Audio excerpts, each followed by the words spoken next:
Object oriented programming में हमने polymorphism in C plus plus को स्टार्ट किया हुआ था, जिसमें से आज हम देखने वाले हैं virtual function in C plus plus को। और अगर आपको पॉलीमॉर्फिज्म का बिल्कुल भी आइडिया नहीं है, तो इससे रिलेटेड मैं ऑलरेडी 2 वीडियोस बना चुका हूँ, जिनके लिंक आपको डिस्क्रिप्शन के अंदर मिल जाएंगे। आप चेकआउट कर सकते हैं।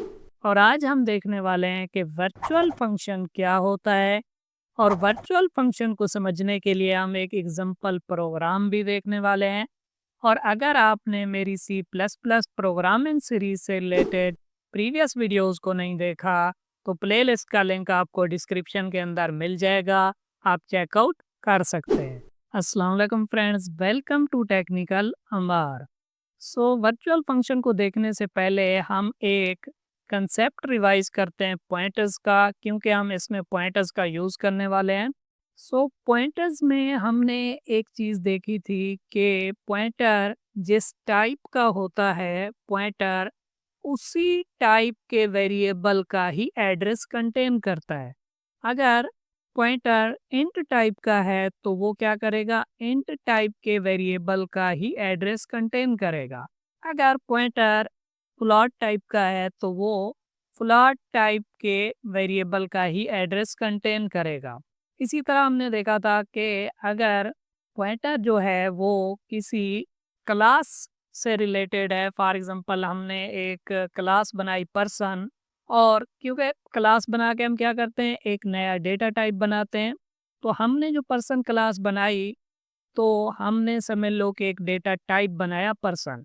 अब अगर पॉइंटर जो है वो पर्सन टाइप का है, तो वो एड्रेस भी कंटेन करेगा उस ऑब्जेक्ट का जो कि पर्सन टाइप का ऑब्जेक्ट होगा।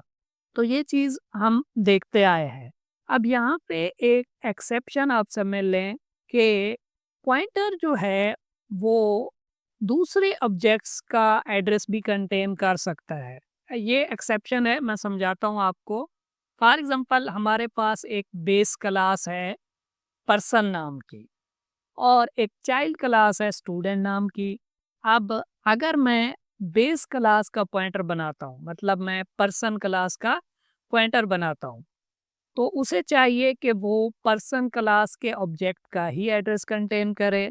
बट होता क्या है कि जो बेस क्लास वाला पॉइंटर है वो चाइल्ड क्लास के ऑब्जेक्ट का एड्रेस भी कंटेन कर सकता है। हालांकि टेक्निकली ये ठीक नहीं लग रहा होगा हमें, क्योंकि हम ये चीज़ देखते आए हैं कि पॉइंटर जो है वो उसी टाइप के वेरिएबल का ही एड्रेस कंटेन करता है जिस टाइप का पॉइंटर खुद है। ठीक है, बट यहाँ पे आप एक एक्सेप्शन समझ लें कि जो बेस क्लास का पॉइंटर है वो चाइल्ड क्लास के ऑब्जेक्ट का एड्रेस भी कंटेन कर सकता है। और ये हम प्रैक्टिकली भी देखने वाले हैं, ना कि वो चाइल्ड क्लास के ऑब्जेक्ट का एड्रेस कंटेन कर सकता है, बल्कि वो जितनी भी डिसेंडेंट क्लासेस हैं उनके ऑब्जेक्ट का एड्रेस कंटेन कर सकता है। अब डिसेंडेंट से क्या मुराद है, ये मैं ऑलरेडी जो इनहेरिटेंस की टाइप्स थी उनमें काफ़ी डिटेल में समझा चुका हूँ। फॉर एग्जांपल हम मल्टी लेवल इनहेरिटेंस कर रहे हैं, जिसमें एक क्लास है हमारे पास पर्सन की, और हमने क्या किया, उस क्लास को इनहेरिट किया चाइल्ड क्लास के अंदर जो कि स्टूडेंट क्लास है। और इसी के साथ साथ हमने क्या किया, एक और चाइल्ड क्लास बनाई टीचिंग असिस्टेंट के नाम से, और उसमें हमने क्या किया, स्टूडेंट क्लास को इनहेरिट किया। तो इस अगर हम सब ट्री में देखें तो हमारे पास टॉप पे पर्सन क्लास है, फिर स्टूडेंट क्लास है, फिर टीचिंग असिस्टेंट क्लास है। अब अगर हमने पर्सन क्लास का पॉइंटर बनाया, तो वो पॉइंटर स्टूडेंट क्लास का जो ऑब्जेक्ट है उसका भी एड्रेस रख सकता है, और पर्सन क्लास का पॉइंटर टीचिंग असिस्टेंट जो कि थर्ड क्लास है हमारी, उसके ऑब्जेक्ट का एड्रेस भी कंटेन कर सकता है। So base class pointer can point two the object of any of its descendant class. But एक चीज़ यहाँ पे ये है कि इसका जो इन्वर्स है वो ट्रू नहीं होगा। जो चाइल्ड क्लास का पॉइंटर है वो पेरेंट क्लास के ऑब्जेक्ट का एड्रेस कंटेन नहीं कर सकता। जस्ट बेस क्लास वाला अपनी चाइल्ड क्लास के ऑब्जेक्ट का एड्रेस कंटेन कर सकता है। सो आप क्या करें, वीडियो को फटाफट से लाइक करें और हम चलते हैं डेव सी प्लस प्लस पे और इसे देखते हैं प्रैक्टिकली। जैसा कि मैंने आपको लास्ट वीडियो में बताया था मेथड ओवरराइडिंग समझाते वक्त कि हम क्या करेंगे, मेथड ओवरराइडिंग को ही यूज़ करेंगे वर्चुअल फंक्शन के अंदर। तो फर्स्ट ऑफ ऑल हम क्या करते हैं, उसी एग्जांपल को वापस यहाँ पे लाते हैं। मैं क्या करता हूँ, यहाँ पे एक क्लास बनाता हूँ बैंक अकाउंट के नाम से, और इसके अंदर हम क्या करते हैं कि एक मेंबर वेरिएबल बनाते हैं बैलेंस, और इसे मैं रखता हूँ डबल टाइप का। और उसके बाद हम क्या करते हैं, कुछ मेंबर फंक्शंस बनाते हैं। इसमें एक होगा सेट बैलेंस, और जो भी बैलेंस वहाँ से पास होगा उसे हम रिसीव करेंगे बी के अंदर, और उसे रखा देंगे बैलेंस के अंदर। उसके बाद हमने क्या किया था, यहाँ पे एक मेथड बनाया था कैलकुलेट इंटरेस्ट,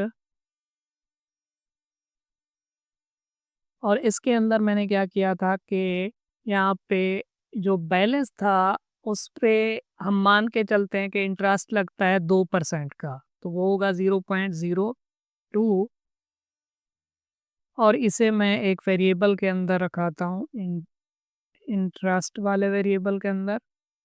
और उसके बाद हम क्या करते हैं, यहाँ पे उसे प्रिंट भी करा देते हैं। तो हम मान के चलते हैं कि जब भी कोई यूज़र बैंक अकाउंट ओपन करवाता है तो उसका अकाउंट जो है उसकी टाइप होती है करंट अकाउंट। ठीक है, तो करंट अकाउंट में हम मान के चलते हैं कि 2% का इंटरेस्ट लगता है। तो जो करंट अकाउंट है उसमें जो इंटरेस्ट है वो हमने कैलकुलेट कर लिया है, और उसे हमने रखाया हुआ है इंटरेस्ट वाले वेरिएबल के अंदर। तो यहाँ पे इंटरेस्ट जो है ना वो प्रिंट हो जाएगा। अब यहाँ पे हम क्या करते हैं कि एक और क्लास बनाते हैं सेविंग्स अकाउंट के नाम से, और हम इनहेरिट करते हैं बैंक अकाउंट को। मैंने आपको लास्ट वीडियो में काफ़ी डिटेल में समझाया था कि अगर हम चाहें तो सेविंग्स अकाउंट का ऑब्जेक्ट बना के हम क्या कर सकते हैं, बैलेंस सेट कर सकते हैं। फॉर एग्जांपल 10,000, तो क्या होगा कि बैलेंस सेट हो जाएगा। क्यों? क्योंकि जो सेविंग अकाउंट क्लास है वो इनहेरिट कर रही है बैंक अकाउंट क्लास को।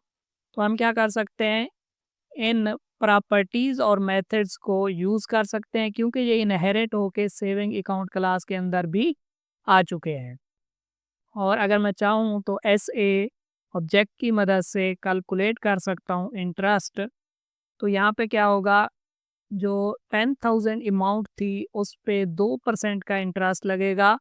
तो यहाँ पे वो इंटरेस्ट प्रिंट हो जाएगा, जो कि आई थिंक 10,000 पे 2% 200 होगा। तो यहाँ पे 200 प्रिंट हो जाएगा। बट जो सेविंग अकाउंट होते हैं उनके लिए फॉर एग्जांपल बैंक की एक शर्त है कि उन पे 5% का इंटरेस्ट लगेगा। तो अब अगर मैं पेरेंट क्लास वाले मेथड को यूज़ करूँगा तो उससे तो 2% का इंटरेस्ट लगेगा। तो इसका मतलब ये हुआ कि सेविंग अकाउंट क्लास के अंदर हमें एक और मेथड बनाना चाहिए जहाँ पे हम जो इंटरेस्ट की कैलकुलेशन है वो 5% पे रखें। तो मैं क्या करता हूँ, इसी को यहाँ से कॉपी करता हूँ और यहाँ पे पब्लिक, और यहाँ पे इसे पेस्ट करता हूँ, और यहाँ पे मैं कहता हूँ कैलकुलेट सेविंग्स इंटरेस्ट, और यहाँ पे मैं 5% लगा देता हूँ। तो 5% के लिए यहाँ पे हमारे पास बनेगा 0.05। तो अब यहाँ पे हम इसे कहते हैं सेविंग्स अकाउंट इंटरेस्ट इज। अब इससे होगा क्या, इससे ये होगा कि मैं चाहूँ तो इस मेथड को यहाँ से कॉल कर सकता हूँ। तो अब क्या होगा, सेविंग अकाउंट के लिए जब हम इस मेथड को कॉल करेंगे तो यहाँ पे 5% के हिसाब से इंटरेस्ट लगेगा। ये बिल्कुल ठीक है, इसमें कोई भी इशू नहीं है। बट इशू यहाँ पे आएगा कि हम चाहते थे कि जो सेविंग अकाउंट है उसके लिए 5% का इंटरेस्ट लगे, वो तो यहाँ पे हो रहा है। बट अगर ये ऑब्जेक्ट चाहे तो ये पेरेंट क्लास का जो कैलकुलेट इंटरेस्ट वाला मेथड है उसे भी कॉल कर सकता है, क्योंकि वो भी इनहेरिट होके इसके अंदर आ चुका है। तो अगर वो इसे कॉल करेगा तो क्या होगा, 2% के हिसाब से इंटरेस्ट लगेगा। तो यहाँ पे ये गलत हो जाएगा, क्योंकि जो सेविंग अकाउंट वाला ऑब्जेक्ट है उस पे तो 5% का हिसाब हमने लगाया हुआ था। अब सेविंग अकाउंट वाला ऑब्जेक्ट दोनों मेथड्स को कॉल कर पा रहा है, हालांकि ये गलत है। सेविंग अकाउंट वाला जो ऑब्जेक्ट है उसे तो जस्ट 5% वाले को ही कॉल करना चाहिए था, यहाँ पे होगा इशू। तो इसीलिए हमें क्या करना चाहिए कि हम यहाँ पे करें मेथड ओवरराइडिंग। हम क्या करें, जो मेथड का नेम है वो यहाँ पे सेम रखें, ताकि अर्ली बाइंडिंग की वजह से जस्ट चाइल्ड क्लास वाला ही मेथड चले, पेरेंट क्लास वाला मेथड ना चले। जब हम चाइल्ड क्लास की मदद से इसे कॉल करें तो जस्ट चाइल्ड वाला ही चले। अर्ली बाइंडिंग में क्या होता है कि जब हम यहाँ पे इस ऑब्जेक्ट की मदद से इस फंक्शन को कॉल करेंगे, तो क्योंकि सेविंग अकाउंट के अंदर दोनों मेथड्स हैं, ये वाला मेथड भी है और ये भी मेथड इनहेरिट होके आएगा, तो इसे भी हम कॉल करा सकते हैं। बट यहाँ पे कंपाइलर क्या करता है, कंपाइलर देखता है ऑब्जेक्ट को कि ऑब्जेक्ट किस क्लास का है। ऑब्जेक्ट है सेविंग अकाउंट क्लास का, तो कंपाइलर क्या करेगा, अर्ली बाइंडिंग करेगा, और अर्ली बाइंडिंग के चलते ये जो चाइल्ड क्लास वाला मेथड है ये बाइंड होगा और यहाँ पे ये वाली इम्प्लीमेंटेशन चलेगी। तो अगर हम चाहते हैं कि पेरेंट्स से हमें कोई फंक्शनैलिटी मिली है, उसे हम चाइल्ड क्लास के अंदर चेंज करना चाहते हैं, उसकी इम्प्लीमेंटेशन को चेंज करना चाहते हैं, तो हमें क्या करनी चाहिए, मेथड ओवरराइडिंग करनी चाहिए। सो आई होप कि आपको मेथड ओवरराइडिंग का आइडिया हो गया होगा, और इसे मैं प्रीवियस वीडियो में भी काफ़ी डिटेल में समझा चुका हूँ। और अगर आपने अभी तक वीडियो को लाइक नहीं किया तो भाई क्या कर रहे हो, वीडियो को फटाफट से लाइक करो, क्योंकि ये बिल्कुल फ्री है। इससे हमें मोटिवेशन मिलती है और हम आपके लिए डेली बेस पे इस तरह की इंफॉर्मेटिव वीडियोस लाते रहते हैं। सो हमने मेथड ओवरराइडिंग को देखा, अब हम देखने वाले हैं वर्चुअल फंक्शन को। वर्चुअल फंक्शन का जो कंसेप्ट है वो तब आता है जब हम बनाएं पॉइंटर। अब अगर मैं यहाँ पे पॉइंटर बनाऊं ptr, और मैं क्या करूं कि ptr के अंदर एड्रेस रखा दूं किसका, एसए का, और यहाँ पे ऐसे ऑब्जेक्ट को यूज करने की बजाय मैं क्या कर सकता हूँ, पीटीआर की मदद से भी सेट बैलेंस फंक्शन को कॉल कर सकता हूँ एरो ऑपरेटर लगा के। ये भी हम काफ़ी डिटेल में देख चुके हैं कि ऑब्जेक्ट पॉइंटर क्या होता है। तो यहाँ पे मैं ऐसा कर सकता हूँ। तो यहाँ पे क्या होगा, ऐसे ऑब्जेक्ट का एड्रेस जाएगा पीटीआर के अंदर, और पीटीआर की मदद से एरो ऑपरेटर लगा के हम क्या कर सकते हैं, इन फंक्शंस को कॉल करा सकते हैं। तब भी क्या होगा, यहाँ पे ये वाला मेथड चलेगा और हमें यहाँ पे कैलकुलेशन मिलेगी 5% के हिसाब से, जो कि बिल्कुल ठीक है। बट इशू कब आता है, इशू तब आता है जब हम पेरेंट क्लास का पॉइंटर बनाएं। बैंक अकाउंट क्लास का मैं बनाऊं यहाँ पे पॉइंटर, और यहाँ पे मैं क्या करता हूँ, सेविंग अकाउंट का पॉइंटर ना बना के मैं पॉइंटर बनाता हूँ बैंक अकाउंट क्लास का। और मैं क्या करता हूँ कि सेविंग अकाउंट का एक ऑब्जेक्ट बनाता हूँ। उसके बाद मैं क्या करता हूँ कि ये जो पॉइंटर हमने बनाया था बैंक अकाउंट क्लास का, उसके अंदर मैं एड्रेस रखा देता हूँ इस ऑब्जेक्ट का। तो अब क्योंकि ऐसे ऑब्जेक्ट का एड्रेस आ चुका है पीटीआर के अंदर, तो पीटीआर की मदद से मैं क्या कर सकता हूँ, सेट बैलेंस फंक्शन को कॉल करा सकता हूँ, और उसके बाद कैलकुलेट इंटरेस्ट फंक्शन को भी कॉल करा सकता हूँ। इशू यहाँ पे भी नहीं है, अगर मैं प्रोग्राम को कंपाइल एंड रन करूँगा तो यहाँ पे कोई भी हमें एरर देखने को नहीं मिलेगा। अब अगर मैं इसे कंपाइल एंड रन करके दिखाऊं तो आउटपुट में काफ़ी डिफरेंस आपको देखने को मिलेगा। सो आप यहाँ पे देख सकते हैं कि हमें शो हो रहा है करंट अकाउंट इंटरेस्ट इज 200। हालांकि हमने जो सेविंग अकाउंट का ऑब्जेक्ट था उसका एड्रेस रखाया था पॉइंटर के अंदर। सो हमने पॉइंटर के अंदर सेविंग अकाउंट ऑब्जेक्ट का एड्रेस रखाया था, तो टेक्निकली तो ये होना चाहिए था कि सेविंग अकाउंट वाला जो कैलकुलेट इंटरेस्ट था वो वाला मेथड चलता। वो वाला अगर मेथड चलता तो यहाँ पे शो होता सेविंग अकाउंट इंटरेस्ट और 5% के हिसाब से इंटरेस्ट लगता 500। इसका मतलब ये हुआ कि क्या हो रहा है कि जो पेरेंट क्लास वाला कैलकुलेट इंटरेस्ट फंक्शन है वो चल रहा है, उसकी वजह से यहाँ पे 2% का इंटरेस्ट लग रहा है जो कि गलत है। मेनली इसमें हो क्या रहा है, इसमें ये हो रहा है कि कंपाइलर जब यहाँ पे देखेगा इस कॉल को, तो कंपाइलर क्या करेगा, यहाँ पे कंपाइलर अर्ली बाइंडिंग करेगा। कंपाइलर क्या करता है, अर्ली बाइंडिंग करता है। अब जब कंपाइलर अर्ली बाइंडिंग करता है तो वो किसके किसे देखता है, जब हम यहाँ पे S A dot calculate interest function को कॉल करेंगे तो कंपाइलर क्या करेगा, अर्ली बाइंडिंग करते वक्त कंपाइलर देखेगा यहाँ पे ऑब्जेक्ट को। कंपाइलर जब ऑब्जेक्ट को देखेगा तो ऑब्जेक्ट है सेविंग अकाउंट का, तो कंपाइलर क्या करेगा, सेविंग अकाउंट वाला जो कैलकुलेट इंटरेस्ट है उसे कॉल कराएगा। बट इस केस में क्या होगा, इस केस में कंपाइलर क्या करेगा, अर्ली बाइंडिंग करते वक्त कंपाइलर देखेगा यहाँ पे पॉइंटर को। तो पॉइंटर किस क्लास का है, कंपाइलर ये चीज़ देखेगा। कंपाइलर देखेगा कि पॉइंटर किस क्लास का है, पॉइंटर तो है बैंक अकाउंट क्लास का। तो इसलिए कंपाइलर क्या करेगा कि जो बैंक अकाउंट क्लास के अंदर कैलकुलेट इंटरेस्ट फंक्शन है उसके साथ इस कॉल को बाइंड कर देगा, जिसकी वजह से क्या होगा, पेरेंट क्लास वाला फंक्शन चल जाएगा। हालांकि हम ये चाहते थे कि चाइल्ड क्लास वाला चले, क्योंकि हमने एड्रेस चाइल्ड क्लास के ऑब्जेक्ट का पॉइंटर के अंदर रखाया था। जो अर्ली बाइंडिंग होती है वो होती है कंपाइल टाइम पे। कंपाइल टाइम पे कंपाइलर डिसाइड कर लेता है ये चीज़ें। तो कंपाइल टाइम पे अगर अर्ली बाइंडिंग होती है तो कंपाइलर यहाँ पे पॉइंटर को देखता है, वो ये देखता है कि पॉइंटर किस क्लास का है, तो इसीलिए यहाँ पे क्या हो रहा है, पेरेंट क्लास वाला फंक्शन चल रहा है। क्योंकि हमने एड्रेस रखाया था इस पॉइंटर के अंदर चाइल्ड क्लास का, जो एड्रेस है वो तो कंपाइल टाइम पे डिसीजन ही नहीं लिया जाता एड्रेस का। एड्रेस का जो डिसीजन है वो लिया जाता है रन टाइम पे।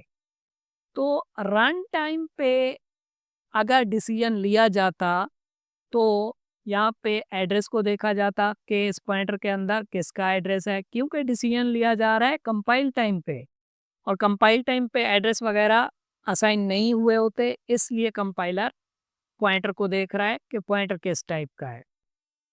हम चाहते हैं कि एड्रेस को देखा जाए कि इसके अंदर एड्रेस किस टाइप का है, बट वो चीज़ तो डिसाइड होगी रन टाइम पे, कंपाइल टाइम पे तो होगी नहीं।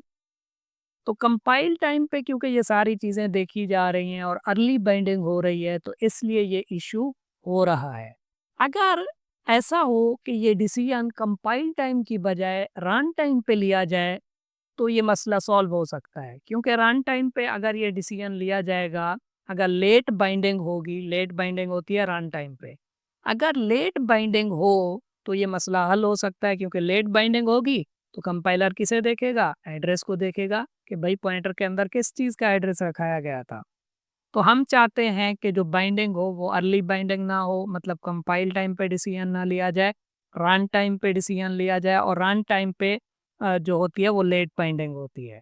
तो लेट बाइंडिंग कराने के लिए हमें क्या करना पड़ता है, लेट बाइंडिंग कराने के लिए हमें ये करना पड़ता है कि पेरेंट क्लास के अंदर इस फंक्शन से पहले हमें एक कीवर्ड लगाना पड़ता है, वर्चुअल।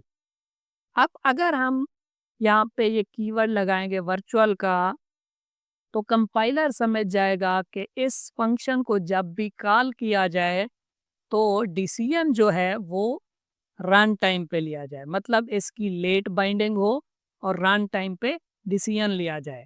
तो अब अगर ये फंक्शन कॉल होगा तो अर्ली बाइंडिंग तो होगी नहीं, क्योंकि हमने यहाँ पे इस फंक्शन से पहले लगाया हुआ है वर्चुअल कीवर्ड। तो कंपाइलर ने इसे कराना है लेट बाइंड, ठीक है।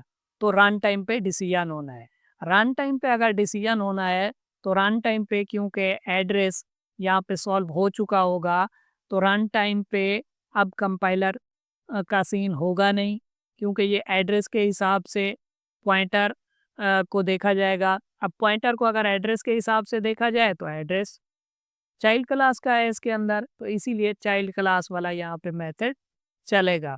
आई होप कि आप समझ पा रहे होंगे कि अर्ली बाइंडिंग की वजह से ये इशू होता है और हमें क्या कराना चाहिए, लेट बाइंडिंग करानी चाहिए, ताकि इसके अंदर जिस चीज़ का एड्रेस है उसे कंसीडर किया जाए।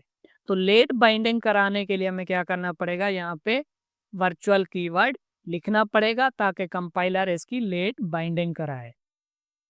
और आपको चाइल्ड क्लास के अंदर वर्चुअल कीवर्ड लिखने की ज़रूरत नहीं है, बट चाइल्ड क्लास के अंदर भी ये फंक्शन क्या है, वर्चुअल ही है। ठीक है।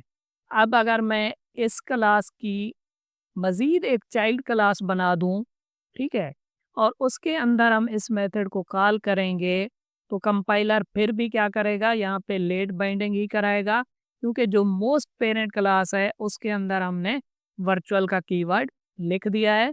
तो कंपाइलर अब समझ जाएगा कि इस फंक्शन को जब भी कोई कॉल कराएगा तो उसकी लेट बाइंडिंग ही करानी है। तो अब अगर मैं इस प्रोग्राम को कंपाइल एंड रन करूँगा तो यहाँ पे लेट बाइंडिंग होगी, तो ये वाला फंक्शन चलेगा, चाइल्ड वाला।